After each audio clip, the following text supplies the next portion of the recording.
Do you have an idea of what it is? Formal education, what is it? Yes? This is education whereby teachers teach people to learn which involves responsibility. Okay. It's a clear idea. You're saying something that is about formal education. So, what you receive here when you come here, and then we are talking.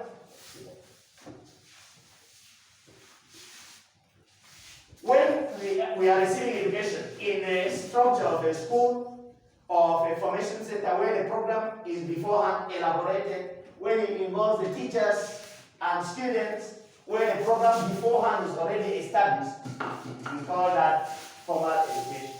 But then, what I have noticed and what we have noticed is that people think that other people who have received other forms of education are not as important as people who have received formal education. That is what we want to make us understand today.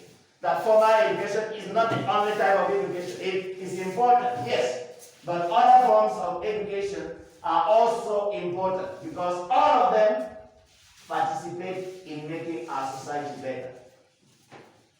That means people must not only receive formal education. Maybe they should receive formal education, but they should this formal education should be accompanied by other forms of education. Those who are sleeping, get up. Start off the two of you. Together with Jeff.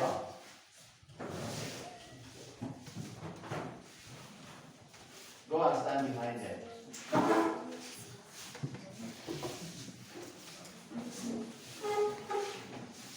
It is not yet 10 o'clock, you are sleeping already.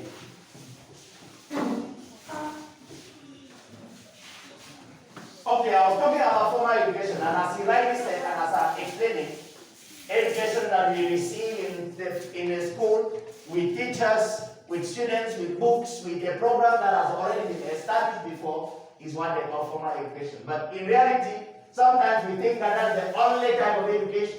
That's the most important type of education. Yes, it's important, but it's not the only type of education. And we should not neglect other forms of education. We have noticed that even people who have received formal education are not useful to their society. They are not capable of solving any problems. They are not capable of making life better for anybody. Meanwhile, there are other people who have received other forms of education, but they are not useful because they are contributing to the well-being of their societies. I will tell you some examples of people who never knew how to read and write, but they are the greatest businessmen and women whom we have had in this country and who have contributed financially, who have employed many people, who have built a lot of things and a lot of wealth and helped our society to grow. For example, there was a man in Gumbo who was called Shea Lugo. He died already. He did not go to school. But the first private school in Gumbo was opened by him, Christ the King College. Yes. He built a lot of business. He was a very rich man because he worked hard. He had a certain form of education that was different from the one of those who went to school. And that was capable of helping him to live and to contribute to the well-being of society. Which means other forms of education are as important as formal education. And therefore we should not neglect them. Now, apart from formal education, there are two other forms of education that we hear about. Informal education. Informal education is the type that is not programmed, that we receive mostly from our parents, that we receive at home, that we even receive by observing other people work and function. That is what they call informal education.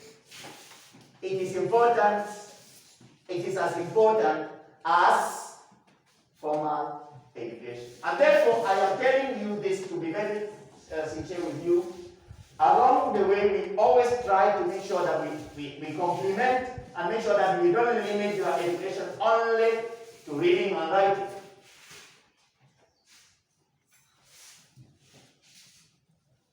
Daisy and Ashehe, what were you doing when others were sleeping?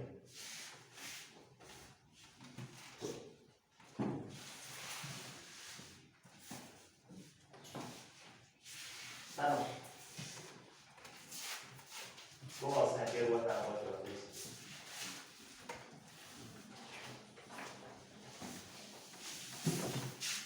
So the two other forms are informal education and non-formal education. So we have how many forms of education? They are formal education, and non-formal education. Non-formal education, everybody. We have talked about two of them already, and I will still insist on the second one we were talking about, informal education. That is why I am begging you and telling you that it is important that you pay attention to the education that you receive from your parents, even that you receive from us and other people who are accompanying you and indicating to you what you are supposed to do, and also showing you the example. Learn from them and take that seriously, because that might be the type of education that will give you a livelihood, that will permit you to contribute to the well-being of society, that will permit you to impact your life and the lives of other people. I gave you that example of Shea Luko, who was in Kumbu. He died already. Fosso Victor from the West, who died recently, he did not go to school as well. That is, he did not receive formal education. But he is one of the people who has employed many people and has built a lot of wealth and has helped in ameliorating our society. That means we should take serious all forms of education that we have the possibility of receiving. The next form of education is non-formal education. This type of education is very flexible, and most of the time, adult literacy, for example, when we have adults who did not go to school or who we help to learn a number of things, trades also, the people who are learning carpentry, bricklaying and other things outside with other people who know it by observing and learning by doing, those people are receiving non-formal education. And most of the time we discover that those of our friends who, after finishing primary school, went and started learning mechanics, and started learning bricklaying, and started learning carpentry, and started learning plumbing, we go to school, finish, that we follow our formal education, finish, and we are not employed. We don't have anything to do. We don't have anything we can contribute to our society. But those people already are earning a living from what they learn through formal education, through non-formal education. Meanwhile, we have wasted much of our time in formal education and we can't do anything. Am I saying that formal education is useless? No. I instead think that even we should do our best to receive all the forms of education and not prefer one form of education to the other. That is what I want to also understand here. Because we have the possibilities of doing some formal education, some informal education, and some non-formal education. Take note of these things. When you are at home, your mothers tell you how to take care of the house, how to cook food, how to prepare this, how to do that. Take that very seriously. If you have mothers who know how to sew, learn with them how the child sewing is done. If you know mothers or you have your brothers and sisters who know how to knit, learn how to knit.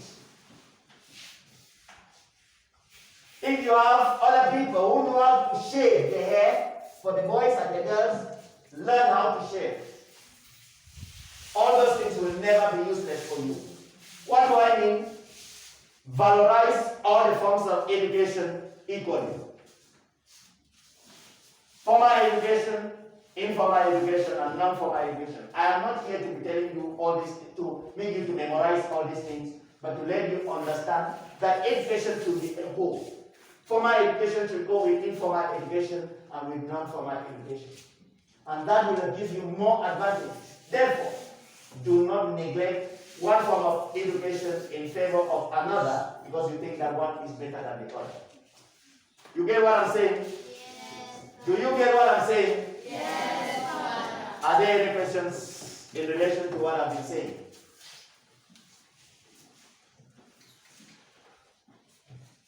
Are there any questions in relation to what I've been saying? Okay. I will ask my own questions.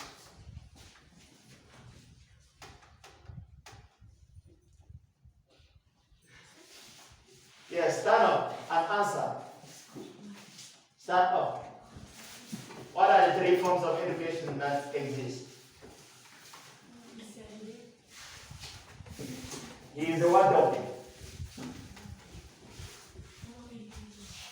Yes, I'm listening. Yes.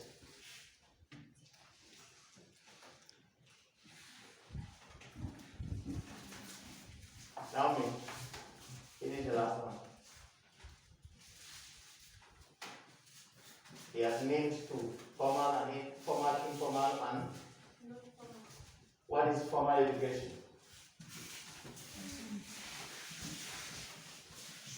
Yes. Tina, I'm talking to you.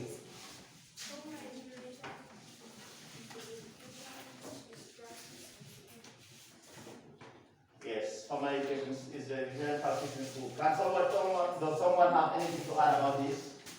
Yes.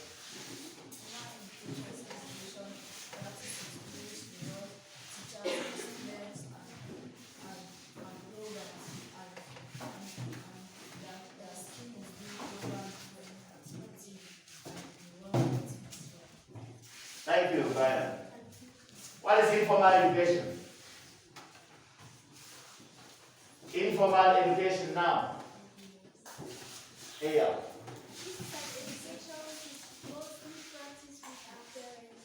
Okay. Yes.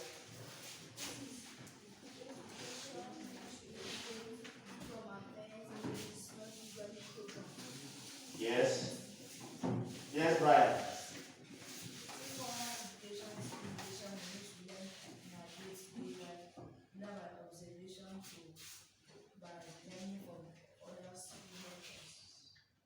By experience, especially when we are with our mothers and we work with them on how to clean the floor, we learn how to clean the floor. We are with our mothers and we are our brothers and sisters and other people, and we see them cook and we participate in the cooking process. We learn how to cook. We learn a lot of things about food and the other things that we are doing. Therefore, as I am telling you, pay attention to those things. Yes, the last one, non-formal education. Non-formal education, what is it?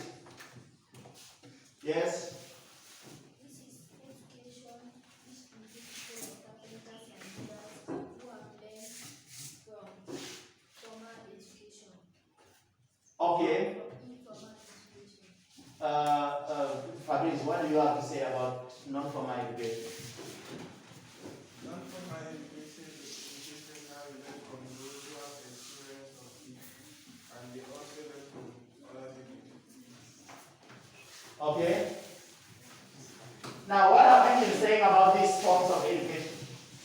Because I was not here to be talking about these forms of education. It's not because I want to lead you so that you understand what I am talking about in reality. What have we been saying about these forms of education? Yes? That is not the any form of education, but give all the forms of education equal, because all of them help us to relate to better our lives. Thank you. Any other thing to say about what we have been saying about this education, these forms of education? Our summary is perfect. We should not think that one form of education is more important, is better than the other. We should rather pay attention, give equal respect, give equal attention to the different forms of education. Formal education, when we come to school, but as well when we get back to the house, we should pay attention to what our parents are saying and what all the other people who are with us are telling us and sharing with us. And then also non-formal education, those things that we can learn and that give us skills and help us to ameliorate our lives and make our world better. This is the reason why I'm talking about education today. Not because I want us to know the different forms of education. Yes, maybe knowing the different forms of education in order that we can valorize all of them and pay equal attention to all of them so that they can be able to equilibrate us and give us the strength. I will tell you something. I read yesterday that in Rwanda, there are some of the subjects that the universities are thinking of removing. Things that people have been learning in the university. Especially things that afterwards they don't have the possibility of finding work. They don't have the possibility of producing anything or producing any work or helping the society very much. They just learn and keep in their heads and it doesn't help them in any way. And these subjects are many of the arts subjects, many of the artistic things, the things that are not helping much. I'm still going to follow up and understand. Does it mean other things are not important? No. But that our society at the moment has specific needs. What are they promoting? They are promoting subjects that they call the STEM subjects. Science, technology, engineering, and mathematics. Those are the subjects that are going to be receiving more attention in that one of university. Maybe that is telling us something. That we should pay attention to everything so that we can be able to, that our education should bear fruits, just like we are talking about the Holy Spirit today. What we learn should help us to contribute to the well-being of our society, to our well-being and the well-being of our society. Of what good is it that we go to school and we come out and we cannot solve any problem and we cannot help in ameliorating anything? It's the same thing I keep telling you. Yes?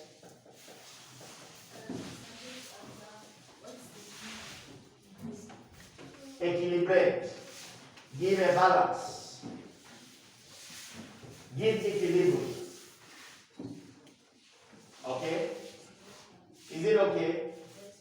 When something is not equilibrated, it is not starting well. It is dangling. Okay? Any other problem?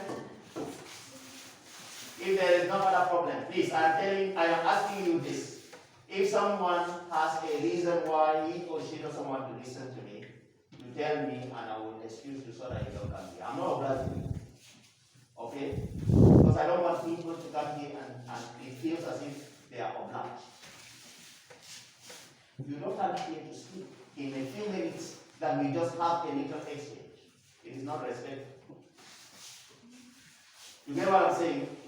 It is not respectful. Okay, we can go. Have a nice day.